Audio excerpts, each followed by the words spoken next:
Alright, in this video, I am going to talk about equations in a lot more depth. Okay, so this is actually an extra worksheet that I have. If you want the extra worksheet, you can come and find me and ask for it. I will discuss some of the questions here. These questions are generally much harder and the ones that you want to pay attention to for your quiz upcoming. Alright, so let's talk about a few of these questions. First few rows are just a general recap of the questions that we kind of discussed in class. So x plus 12 equals to 14. Here, if you are fast, you are able to figure out that plus 12 here, you want to move it over, it becomes x equals to 14 minus 12.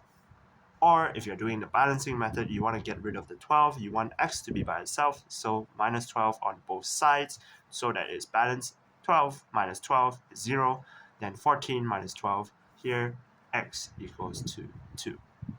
Okay, very straightforward. Similarly, x minus 5 equals to 6. If you are fast, x equals to 6 plus 5. X equals to 11. This is kind of the pace that you want to be able to grasp as your basics. Being able to switch sides and inverse the operations fast. Similar to 3x equals to 6. Here, 3x equals to 6 equals to 6 over 3. I was able to switch very fast there, right? So here, x equals to 2. Okay, this is the kind of speed that you want to work with. However, let's just go slowly for now so that I can show you and hopefully you can pick up the pace. Here, minus 5, you want to get rid of the minus 5, so you have the plus 5 on both sides. That is how you get the plus 5 here. Here, since this is 3 multiply x, you want this to be x by itself, so you have to divide the 3. Dividing both sides by 3, you get 6 over 3, then you get 2. Here now you have x over 3. Here you want to get rid of the over 3 fractions now. Now to get rid of the over 3, you have to multiply by 3. Multiply by 3. Multiply by 3, you're left with 1. X equals to 8 multiplied by 3. X equals to 24. Okay? Or if you're fast, you can just move the 3 over, it becomes multiply. Similarly, these questions down here, I won't talk about it, but I will talk about the harder questions now. Questions like this 2b here. Okay, 2b. Negative 5x plus 3 equals to 2x plus 8. Here, so far what we've been discussing is only one variable on one side. If you notice, they're only one variable and maybe sometimes they're on the opposite sides. Here, you have two variables now and on both sides. So what do? If you remember you're collecting like terms, this is where that chapter is important because you need to organize your terms together so that you can add or subtract them. In this case here, since you have a plus 2x here and you have constants over here, you want to make sure that your variables are on the left and then on the right you have your constants. Okay, so here negative 5x, you have to have 2x on this same side. So if I were to move it over, remember every single time I move past the equation, my operation just becomes inverse. So negative 5x minus 2x.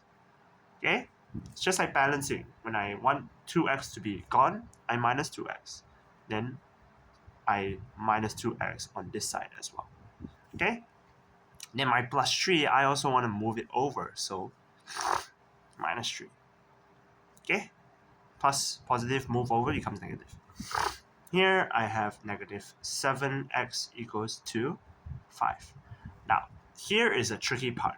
So far, all I've taught you was that positive numbers, when I want to divide it over, when I move it over, it becomes positive, right? When I move it over, I inverse the operation, it becomes from multiplication to division. The tricky part here is this negative symbol here. Some of you might be confused by this negative symbol or minus symbol. So what you would do is because you move it past the equal sign, then you would be dividing by 7. It does not work like that. It does not look like that. Think about it like this. If I were to divide it by 7 right here, okay, if I divide it by 7, I will be left with negative x, because negative 7 divided by 7 equals to negative 1. There's still that negative here. You have to be able to divide it by negative 7. Negative negative equals to positive. This is where your first chapter, integer, is very, very important. So x equals to negative 5 over 7. Right? X equals to negative 5 over 7. Okay, that is for your equations. Now, let's go on to an even harder question for f. Negative 8 plus 4x, 6x equals to 6x plus 24 plus 4x. This is a very, very hard question, and I want you all to try it yourself and then see if your answer is correct. Pause the video now and then try it yourself. Okay, so we're doing this. I want my constants on this side of the equation, and I want all my variables on this side of the equation. So I move all my variables first. Okay, 6x. When I move it past the equation sign, inverse the operation, equals to negative 6x or minus 6x. Here I have positive plus 4x. Move it over, it becomes minus 4x. Okay, so equals to, now do not forget your 24 and then your minus 8. When you move it over, you plus 8. Okay, so now 4x minus 4x, that is cancelled out. You are left with negative 6x equals to 24 plus 8. 24 plus 8, that is 32. Okay, 32. X equals to 32 over negative 6x. Alright, remember this negative sign? Move it over when it's multiplying and dividing. Okay, move it when it's multiplying and dividing. If you're moving plus and minus, like this one here, excuse me,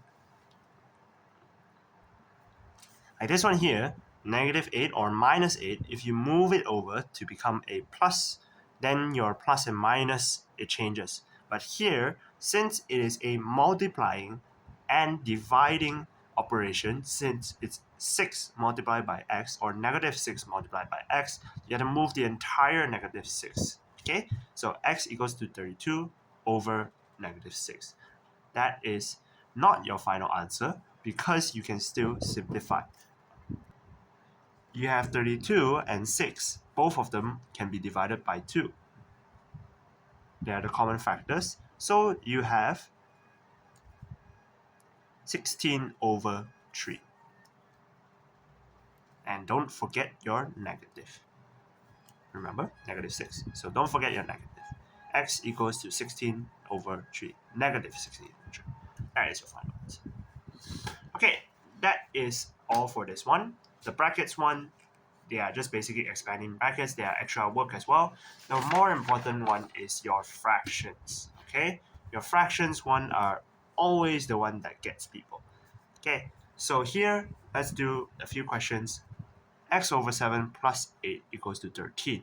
You do not plus the 8 in. Okay, there are many times I had to repeat. These are two separate terms. One is a constant, one is a variable. You cannot add them together. So what do? You move all the constants to the other side. So 13 minus 8. Okay? X over 7 equals to 5. 13 minus 8 is 5. X equals to 5 times 7. Okay? 5 times 7 equals to 35. Right? These are the kind of questions that you would want to practice a lot. And because a lot of times students will confuse when to add the fractions. A lot of times you guys will add these together, which is not correct. Always move the constants to where constants are and the variables as variables. They are separate terms. Don't mix them up. Okay? Alright, that is all for this video.